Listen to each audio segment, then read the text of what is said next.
যুদ্ধাপরাধের অভিযোগে অভিযুক্ত ইসরায়েলের প্রধানমন্ত্রী বেঞ্জামিন নেতানিয়াহুর গোপন সফরের তথ্য প্রকাশ্যে চলে আসায় তীব্র অসন্তোষ জানিয়েছে সংযুক্ত আরব আমিরাত। ইসরায়েলি সংবাদ মাধ্যমের খবরে বলা হয়েছে, নেতানিয়াহুর দপ্তর থেকেই সফরের তথ্য ফাঁস হওয়ায় ক্ষুব্ধ প্রতিক্রিয়া দেখিয়েছে আমিরাত।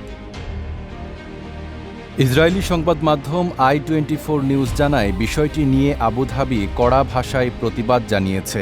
একাধিক সূত্রের বরাতে বলা হয়, গোপন কূটনৈতিক তথ্য প্রকাশ করাকে অত্যন্ত সংবেদনশীল হিসেবে দেখছে আমিরাত।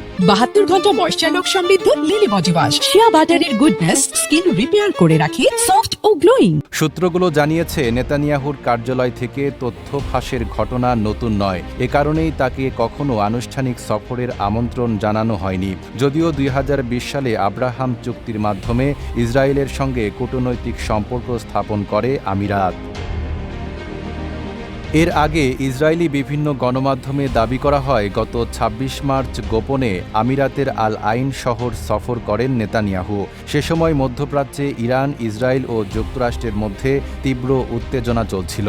খবরে আরও বলা হয়, ওই সফরের সময় দুই দেশের মধ্যে নিরাপত্তা ও গোয়েন্দা সহযোগিতা আরও জোরদার করা হয়। এর অংশ হিসেবে ইসরায়েলি গোয়েন্দা কর্মকর্তারাও আমিরাত সফর করেছেন বলে জানা গেছে। নাঈম আরাবী, ঢাকা পোস্ট।